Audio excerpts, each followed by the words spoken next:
Hey everyone, it's Elissa, and I wanted to just share with you about what it's like to live with, with depression and anxiety. Some have it more severe than others. I need to be on a medication. A panic attack can occur at the drop of a hat, and also you worry, or I worry, about excessive things. I worry about things that are out of my control. It's a lot of fear. A lot of fear just grips you. And it's like, I feel like I'm crazy. I was in the store and I started to have a panic attack because of worry that was just taking control. And I started crying and I said, what's wrong with me? I don't know what's wrong with me. It's like you feel like you're all alone in the world. And it's just a crippling fear that just overtakes you.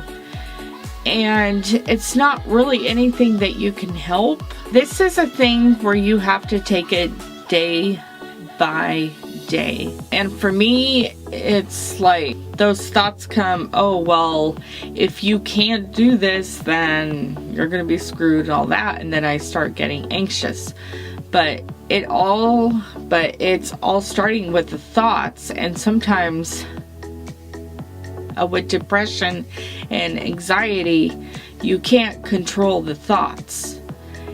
It's very, very hard. When you're living with depression, it's like you start to feel very sad and you don't know why, but you're just sad.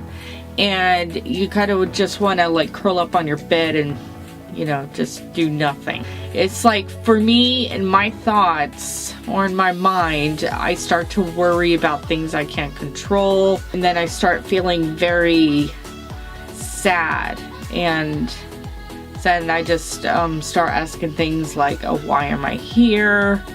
What am I doing? What's my purpose? And I start to just feel that sadness. And when that occurs, I do not like to be hugged, don't want to be touched. I just want to be left alone. And that's what's going on in my mind. I just want to be left alone. And there are some ways that I've dealt with it that are not very healthy, that only help you in the moment. It's like, I just want a glass of whiskey and to just sit down and leave me the hell alone. And that's what I've done. It only helps in the moment, but it doesn't treat the problem. So now I'm like learning new ways of having to cope. And just having to take things like day by day by day. And also learning that I'm not crazy.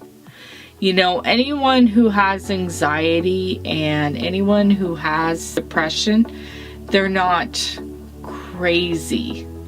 There's an imbalance in the brain, and there's this one part of the brain, it just screams at you. And when it's screaming at you, what I've learned is that you have to work with it. It's hard because I'm just like amygdala, which is the brain part that stores all the trauma and stuff that you've had in your life. My amygdala, I am doing what I can. I am applying for scholarships for school. I am applying for graduate assistantships for school. It's kind of like I have to remind that part of my brain. That part of the brain, it stores all the trauma that's happened. The homelessness, being poor, being hungry. It stores all of that and starts screaming at you when there's a stress. But having to live with this on a day-to-day basis, it's very, very, very hard. Because it can affect how you live your life. Like for me, it affects me in class because I can't focus, because I'm too anxious. Like if there's a part of an assignment that I don't understand, I start to have a panic attack. So it's like learning to live with the little stresses, having to handle the stresses. I'm still learning how to live with this. And it's not easy. It's just, it's a day by day occurrence. Or at least in my case, I feel like I'm alone and that there are people who really don't understand me. And so it's like, I feel like I'm struggling with this alone. And it does help that I do see a psychologist. I'm really glad I do. I can talk about my fears without anyone saying you're stupid or, oh, just take control of your thoughts. You know, that's stupid, you know, and it's not stupid. Whatever you're feeling, it's not stupid. It's just what you're feeling and it's what you're thinking. But, you know, but having to live with that on a day-to-day basis, very, very, very hard. There's just some days I feel like that I'm just going through the motions, and then other days I feel okay. I haven't slept in God knows how long because I couldn't sleep since my mind is racing and I can't help it. It's like my mind just races, I can't sleep, and you know, and then plus on top of that I'm going through the perimenopause, which just adds to it.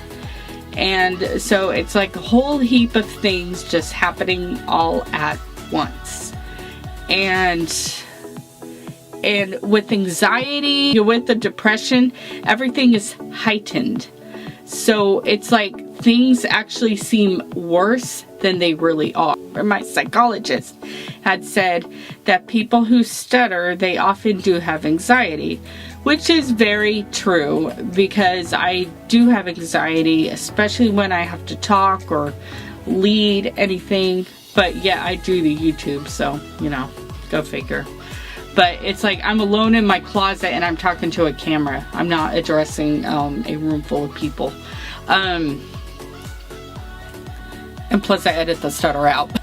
It's like a raging war that's going on inside yourself. And it's so hard to pray because it's like you can't get your words out. You don't know what to pray. You're just like stuck. But just know that God knows your heart. God already knows what you want to pray. I know that God knows my heart even when I can't pray, and that right there is a comfort. So anyways, I'm going to end this here. I have to get to school. I hope that this helped you in a way to hear my story, you know, depression and anxiety, and just take it day by day and just know God knows your heart, and know you are not crazy.